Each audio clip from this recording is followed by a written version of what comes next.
All set. Okay, first item, review, revision, and possible vote on a revised school department audit scope. That was in our packet that was done earlier this afternoon. Let's start off discussion. Any thoughts on this? So I had a comment from advisory committee member Harry Friedman, which I think is relevant. That just asking that there's language in there about a small group update, and asking that a member of the advisory committee be a part of that. We don't have a problem with that. The issue there is open meeting law issues with town school partnership. So it would have to be a designee of the advisory committee who is not a current TSP member. So as long as Dennis and Cliff are okay with that. Because I do think it's important for the chairs of the select board and the school committee to be there. Right. Yeah. It's also important that we do this strictly along the rule, strictly according to the rules, because this may be a little controversial. Okay, anyone object to that? So be it. You make that change to the scope. Ron, Any do other? you mind if I put it on the screen just so people Sure. watching along know what we're talking about? Sure. Thank you. Sure.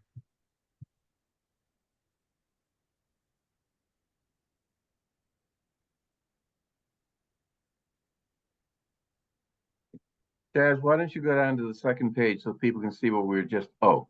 Yep. Just pulled it up. I'm tracking changes here. So you can see while the review is in progress, the third paragraph on the second page. Right. Firm shall meet at least every 2 weeks with a small group, which may include chair of the town school partnership committee, which is you, chair of the Brookline audit committee, who's Paul, chair of the school committee, who's Andy, me. So I'm just going to add designee from the advisory committee. Okay. Should you say that a member not on the town school partnership, just so if anyone reading that is not going to make an issue of that? Yep.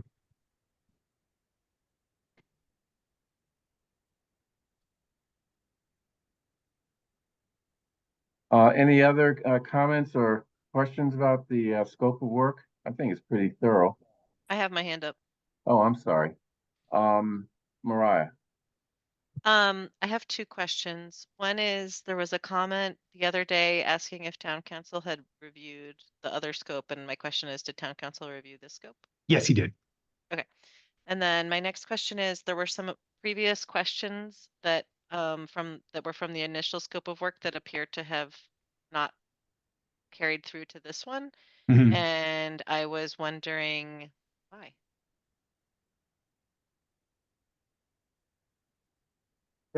So I think what we did was we tried to, where possible, so we tried to do a couple of things with this. One was we tried to encompass those in some of the broader questions that were then put in there. We also tried simultaneously, and this was town council suggestion, to really make sure that what we're asking for is feasible to be done within a relatively short period of time. So not asking, can you go into specifics about certain things, but can you give us the broad overview of how we got where we are, and what, from a best practices perspective, we can do about it. That was really the big note that town council had for us, not to necessarily get bogged down in the question of, what are our obligations under the IDEA and how are we meeting them? But more, are we complying, broadly with the requirements, and the best practices, for a Massachusetts school system.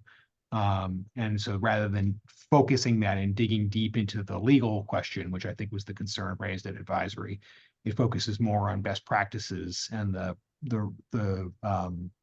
what can be done to ensure that they're being followed here. Are there other specific things, Mariah, that you think are missing that we should add back in or try and add focus to? Because I can pull up the old scope if that's helpful. Yeah, I mean, I think that there's the one you mentioned, which I appreciate what you're saying, but there's also, which maybe it's here and I'm missing it, is the question of, and maybe you feel like you're addressing in other places, but the special education cost increase over the prior year from 23 to 24 and from 24 to 25 represent those costs. So, oh, sorry, you like what portion of the cost increases are being driven by special education? Is that your question? The question is really, are they accurate? And this ties to the complaint that has been made. I see. Yeah. And so I feel like that has disappeared, and I think the specific question on number 6 here kind of gets at that, which is the allegation the complaint made was that there were expenditures charged to OSS that shouldn't have been charged to them. And that was what was responsible. they were paired. Yes, they were paired questions. So if you feel like that covers it, then I suppose we can. Yes. I think so, but I am welcome if the committee thinks that if the partnership thinks that there needs to be more clarity there, we can add that. But I tend to think. Yeah, I'm particularly curious. I mean, Andy and I like spent a lot of time, I think, or listened to a lot of the school committee questions. If Andy, you feel like this still covers the questions that came from school committee.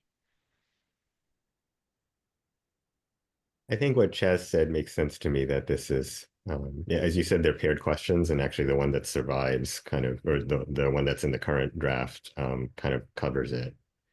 Okay. And these are also things that can be followed up on during these regular meetings as the audit is in progress. Okay, Mike Salmon. Thanks, Bernard. So there are two things. One is, although to some extent, question 4 covers it, we talk about in 5, we ask how do PSB's financial practices compare to best practices. I think in 4, we should say how do PSB's management practices, and maybe internal controls, processes, and procedures covers that, but I do think the term management practices needs to be in there. The second thing is 6 is fine as it is, but it's not just a question of whether there are expenditures that were charged to the Office of Student Services, but rather, I think it's appropriate to ask whether charges in general are being allocated to the appropriate budget line item. And so OSS, this gives the sense that really we're talking about the Office of Student Services. I don't think that's what advisory was looking for, and I don't think that's what the select board was asking for.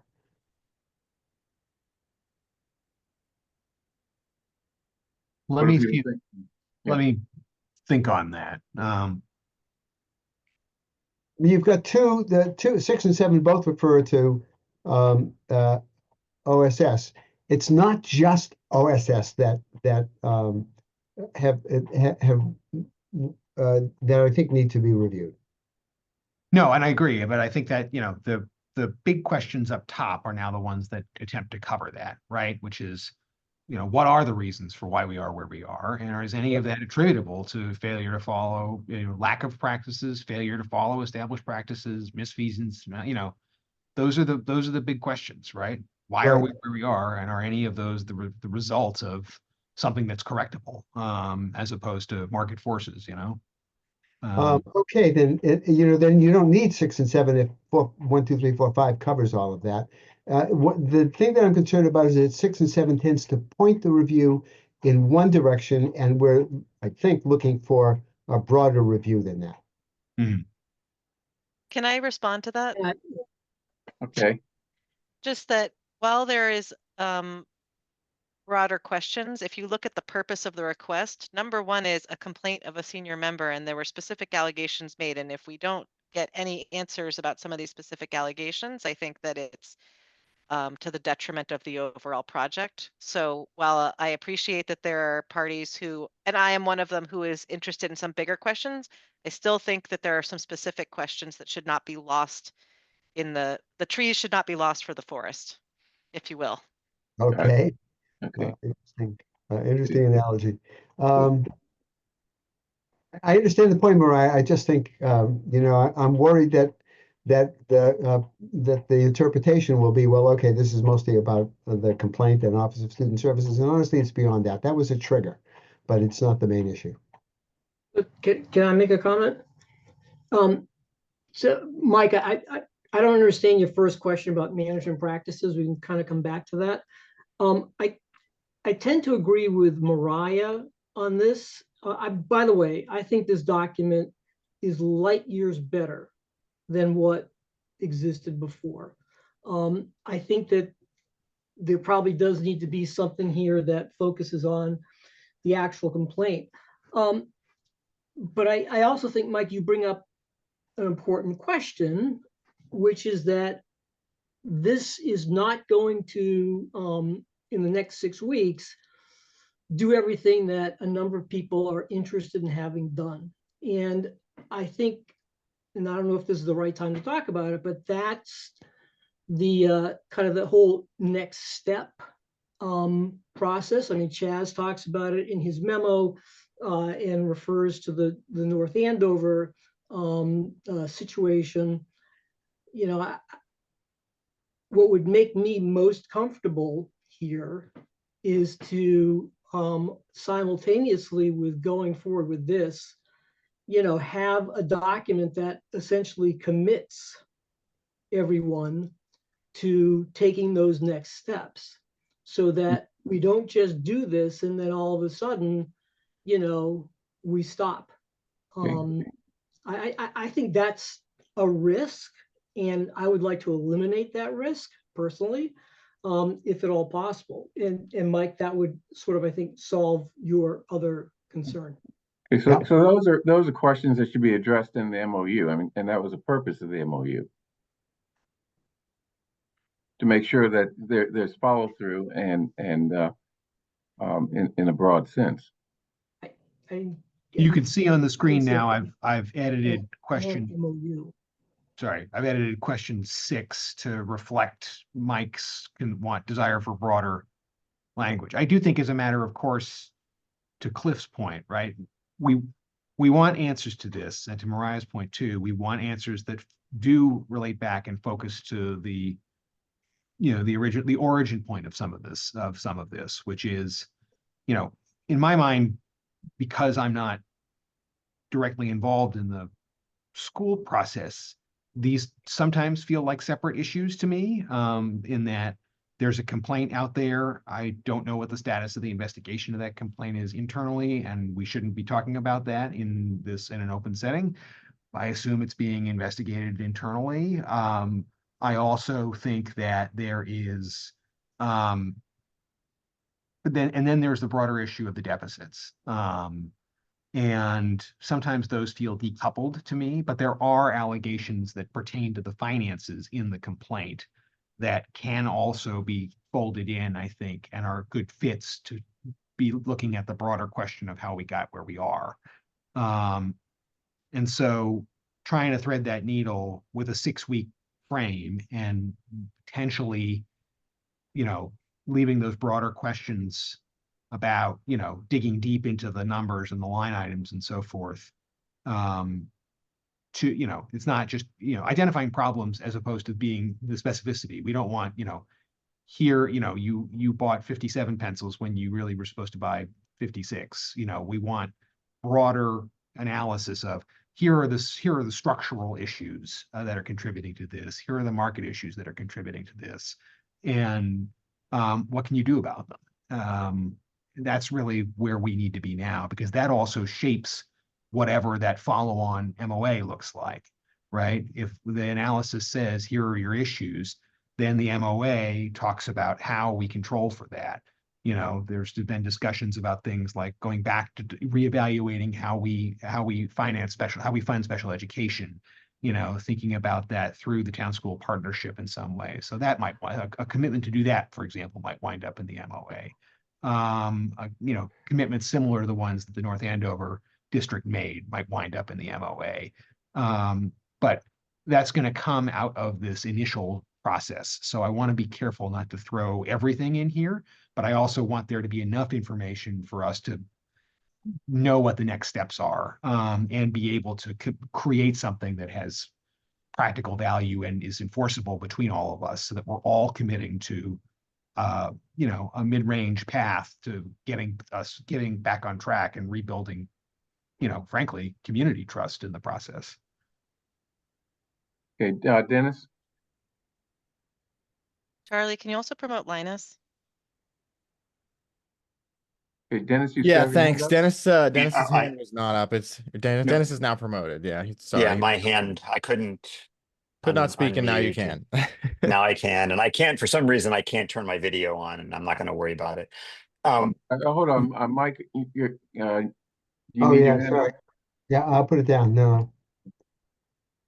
I Okay, had a Dennis? couple, I had a couple of comments. Like I wanted to reiterate that I too think that Mariah's point about making sure that during this 6-week period that there is an answer to question 6. I was perfectly comfortable with it prior to the editing that was just done, but I don't feel strongly about the change.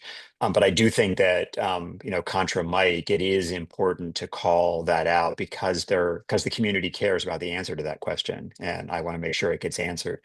I would also say that to Mariah's earlier comment about the pairwise set of questions, an enormous amount of time was spent the other night at advisory trying to decipher precisely what was meant by the question that was formerly numbered 5, because the language was somewhat confusing. And so the fact that that's gone and it has been superseded by what is here, I think is fine, because I think this is clearer than what was being discussed the other night.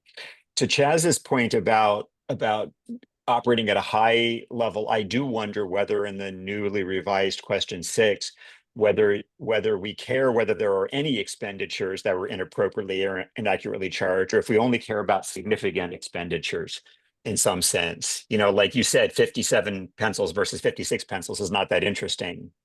And so I'm wondering whether we would like to indicate that we're really interested in either notable expenditures that actually affect the budget or that are representative of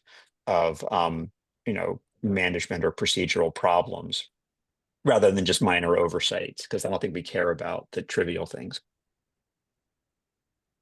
Can I interject? The term might be material.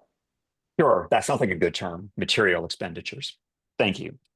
To your point, Dennis, that was the previous question 5 really asked about, like, are they broadly representative? We're not interested in individual costs. We're interested in, that broadly representative question. Sure. Yeah, and I think there I think the current question 5 actually encompasses some of that. Can And you make it bigger? Because it's like 2 pages on the screen and I can't read it anymore. Sure. Sorry. Thank you. Yep. So I see what Dennis was, I struggled with the same issue, which is the question felt kind of like it felt like it didn't necessarily get at the broader problems that it was trying to get at, which was, as I read it and I tried to understand it, it was basically asking, are we right? Like, are we correctly accounting for like special education costs rising? Like, is it true that special education costs are going up and they're going up by this much? And our experience is roughly on par with the experience in other communities.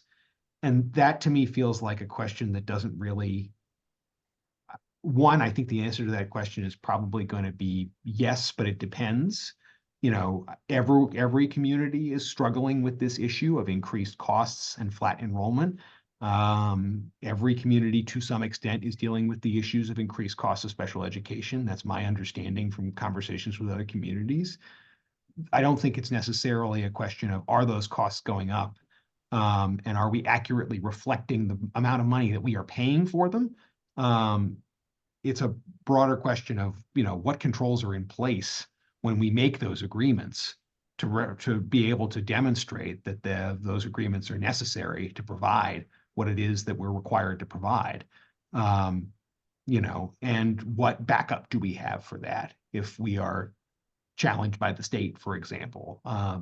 There are allegations being made that, invoices are showing up on the school's doorstep with no contract signed. That's not, regardless of whether or not the costs are increasing and whether or not that's accurately reflected, there's a problem there. it doesn't matter, like, it doesn't matter what the costs are there. If there's no contract, why are we paying that invoice? So those are the kinds of issues that I think are material to address here, as opposed to trying to dig through the question of, are we accurate? Is it accurate to say that special education costs are rising and we're documenting that appropriately? I have my hand up about that and about one other thing. Hey, you still have that light background. I'm sorry. I'm sorry. It's Okay, my, Mariah, go ahead. okay, thank you. I will say, Chaz, though, that this is also, you're saying that you don't think that it's meaningful, but it is another part of the allegations. So I think it is important that it gets addressed. Separately, I would say that the rewording here has focused on the budget, but I'm not really sure where procurement processes fit in here. And one of the things that is a little bit different here about the previous one is, I think the previous one, there are some town offices that are providing services through the shared service model to PSB, such as procurement. And I think that has disappeared in this draft, in that there may actually be activities relating to the processes, internal controls, et cetera, that we're talking about, which fall on the town side, but are not reflected in this document right now. And I'm not going to wordsmith on the fly, but I just think that that's something to consider. And I'll just give one example, is that there is a question in the community about that has arisen that I certainly have no expertise to answer, which is about how procurement processes intersect with legal obligation to provide special education services within a certain time frame, depending on what the service is. And so, to the extent that PSB, or I should say, to the extent that Town of Brookline procurement processes do not conform with that, I'm not sure that that's covered in the scope described here. I mean, I can tell you that no one is calling the town procurement office on this, and that's part of the problem. I'm just going to say it, right? No one is calling Rich. No one was calling Dave Giannakakis. So I'm happy to make sure that when it talks about the internal controls, processes, and procedures consistent with Massachusetts public school systems could be established or modified to optimize or expedite the fulfillment of legal obligations under state law. I think that covers that question, which is, are there townside operations that either aren't doing the right thing or are not being brought in that should be? I think that covers that. But I do think it's important to note that this is an issue we've been discussing since I've come here.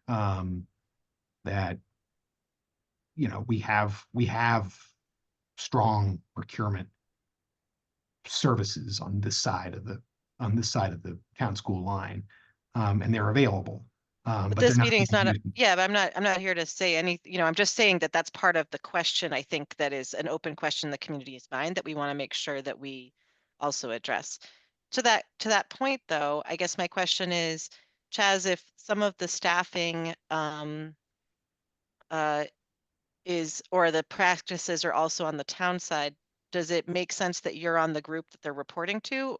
And if so, how does that work in terms of Linus being on the group reporting or not on the group reporting? The group being reported to. I'm happy to take myself off the group being reported to if that's a concern, but frankly, I'm just throwing it out there as, just to think about how to make sure that there's no question on all of these different things. Right. I'm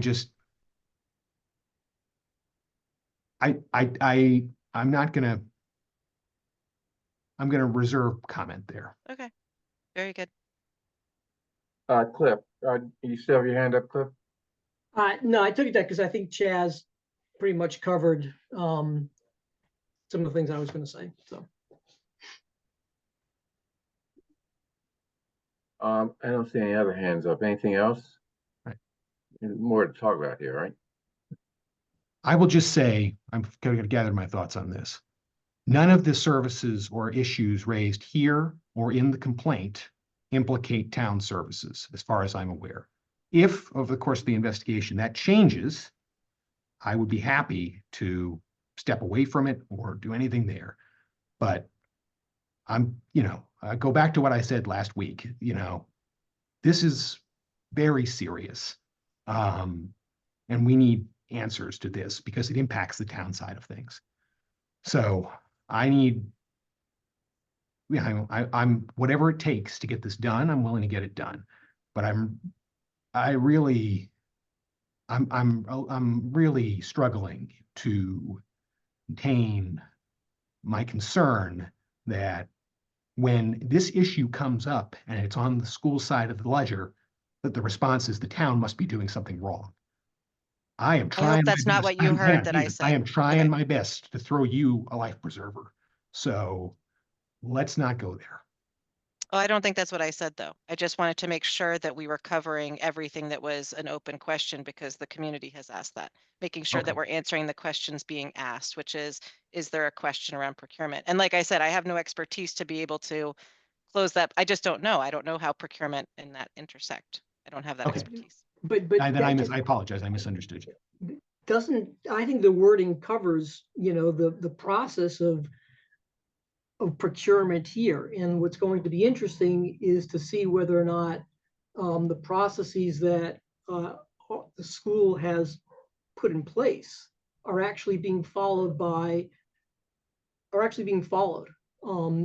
Because it certainly strikes me and some others that it hasn't been, whether it's on the operating side or on the capital side. And I think this wording encompasses all that. Yeah, Chas made that point, and I that's fine. I just wanted to make sure it was included. That's all. Okay. So what's the next step with the scope of services? I mean, Chaz, you're gonna put that together, finalize it, and you're gonna circulate it, or So if this revised version is acceptable to this group, what I'd like to do is take it to the select board as part of its meeting on Tuesday. It's already on the agenda. And to the school committee at their next meeting, whenever's convenient for them. With the idea that, again, we want to get this out. I would then, again, I want to talk with this group about the right people to do the work, because that's the other question the advisory committee raised. I do think that CBIZ who we initially went to develop these scopes of services with, who are our auditing firm, we want to go back to them and ask some of the questions that advisory asked about the qualifications for the team and the ability to undertake this kind of work on a rapid basis. The good news with them is because of all the mergers, they're big and they probably have the facilities across the divisions to provide us with those services. It may cost a little more, but we will ask them. But I also wanted to potentially reach out to other vendors and have discussions there, and come back with a vendor that satisfies the concern of advisory, which are these not just the vendor, but the actual people on the project do they have experience going through this, going through a Massachusetts school system or a Massachusetts town school partnership type system. And, so obviously I want to pick up the phone and call the firm that worked in North Andover, for example. I want to go into, have a conversation with the firm that worked in Brockton, although I think they would be significantly more expensive. It's a big law firm. Just to see what the broader results are, and then, be able to sign off on that and move forward from there. So take the scope to the select board and to the school committee, reach out to the potential firms, get a series of quotes and resumes, coordinate on the, perhaps with that smaller group with Paul and Andy and Bernard and an advisory rep in order to make the final, determination on who to go with, sign that and go forward. Paul has his hand up. So just adding to that, Chaz, I think that's a great idea. I would just say that if all things are the same, I actually think it would be great if we could use someone other than our auditor. I think if if the time was right, the timing was better with the auditor, I can see the advantages there. But since the outside review is going to could potentially be critical of the auditor, because some of these things maybe should have been picked up by the auditor. Mhm. It might be nice, ideally, to have an independent party, independent of our auditor, if we could. Got it. Good I point. think that's a good point. Mike? I just want to, excuse me, absolutely endorse that. I was going to reserve that for a comment at the select board meeting, but I really do think that it's you, where in a sense we're taking this on and taking it out of the normal hands, which would be the school committee, and putting it into a different context. We should be doing the same thing with regard to the firm that does the audit. That is, I think we should find somebody else. Great, good. Okay, any, Mike, put down your hand. Gets, gets stuck up there. Okay, I guess, what are the other issues in terms of follow-up? Bernard, this is Linus. I wanted to go back to a question that Mariah raised, but I want to go back to it. The small working group, Chaz, can you go over to that page again? Yeah.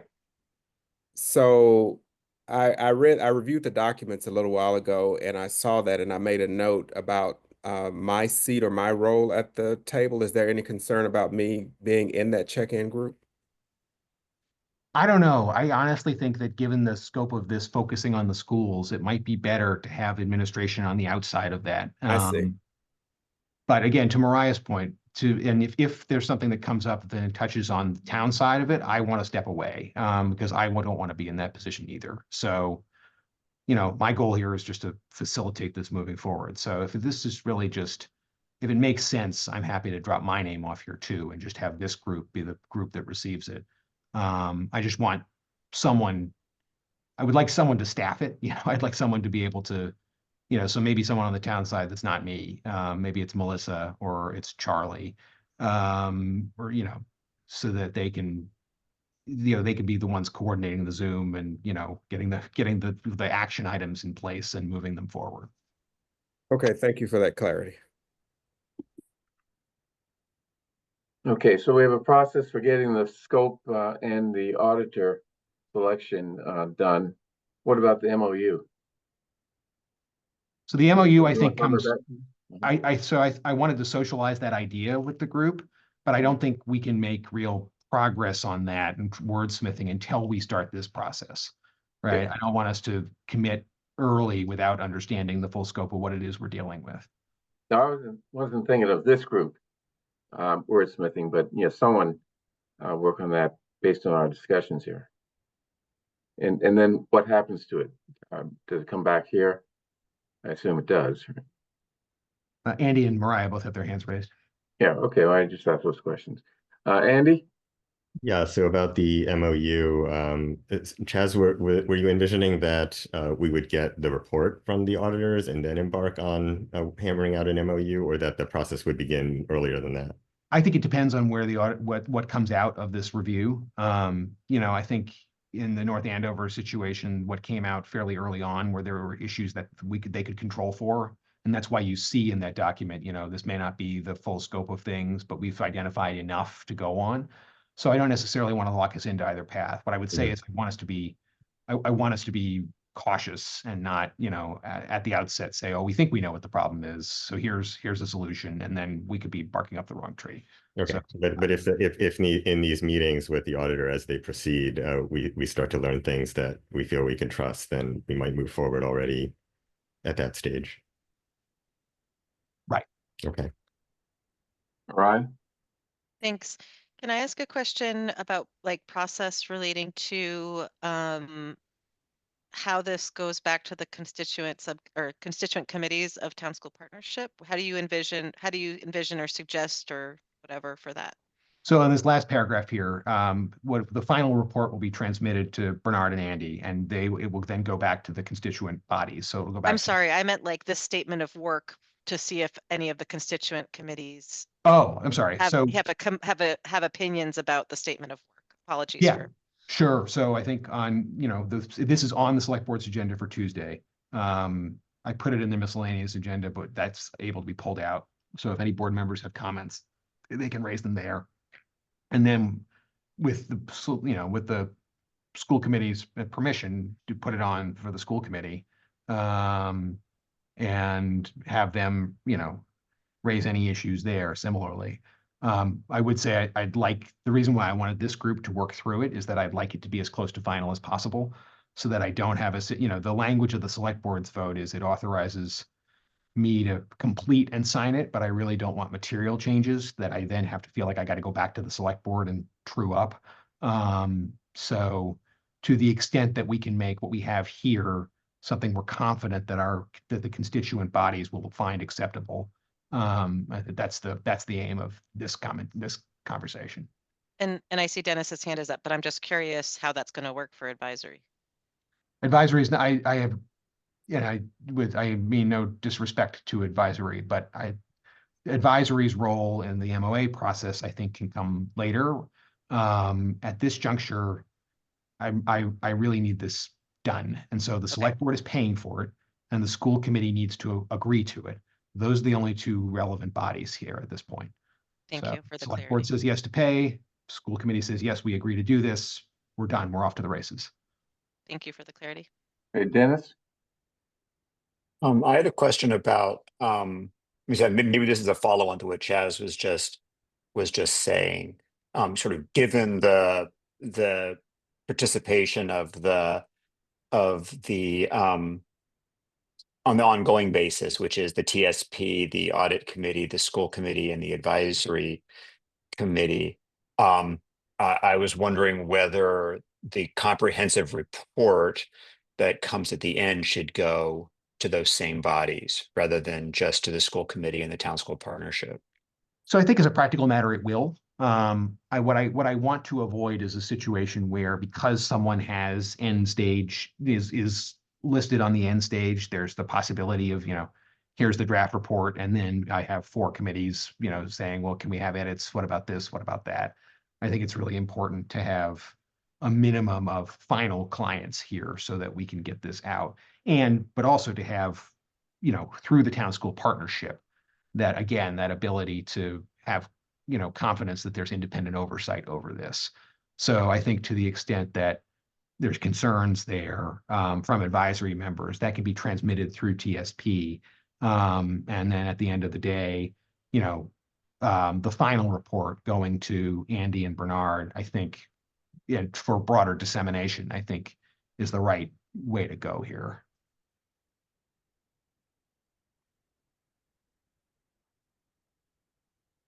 Okay. Andy, you have your hand still raised? Yep, just that we have a meeting already scheduled for next Thursday. So that seems like a good time to take it up. The select board will have looked at it on the Tuesday. Yeah. Right. So we'll come and we'll have that discussion.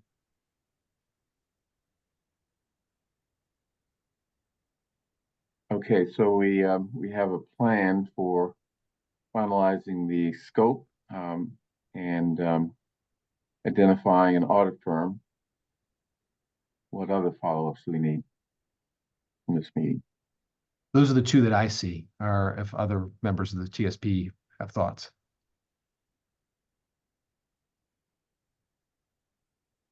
So what about item 2B on the agenda? Discussion of potential fiscal year 26 funding for activities to conduct additional analysis and or support implementation of school department audit findings. So I think that's just, I think that was put on there because that was one of the asks of the advisory committee. And I think that's something that's kind of addressed in part through that MOU, that the idea that, yes, we're going to have broader conversations about what we're going to be doing in FY26, what we're going to be looking at, any sort of issues, whether they're school side, shared services, financial split, or what have you. Those are potential issues to be addressed in FY26. But I think for now, being able to say we do intend to have that movement and continued collaboration, but we're not we're kind of laser focused on getting this out the door. And we'll be able to turn to that once this process is in progress. I just wanted to flag that so that advisory feels confident that the concern they raised is being heard and addressed. Similar things can be said about 2C. That's pretty much, that was the sort, again, as we were thinking about how to address this, what came out of the discussions internally was sort of this two-tiered process, which is let's get it's called a deficit review in this document because it's broader in concept than an audit. An audit conjures it conjures a certain term of art. And this is not necessarily an audit. In some ways it goes deeper. And in some ways, because it's not drilling down into the pens and pencils, it doesn't have that connotation either. But then the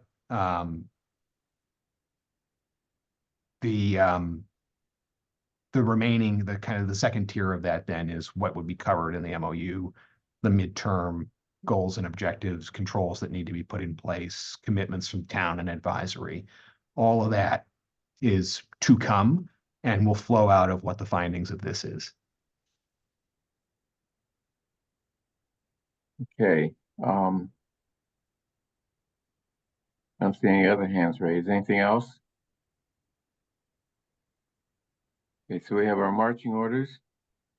Anything else we need? I think if you would just vote to approve this scope of work as revised and transmit it to both the select board and the school committee. Okay.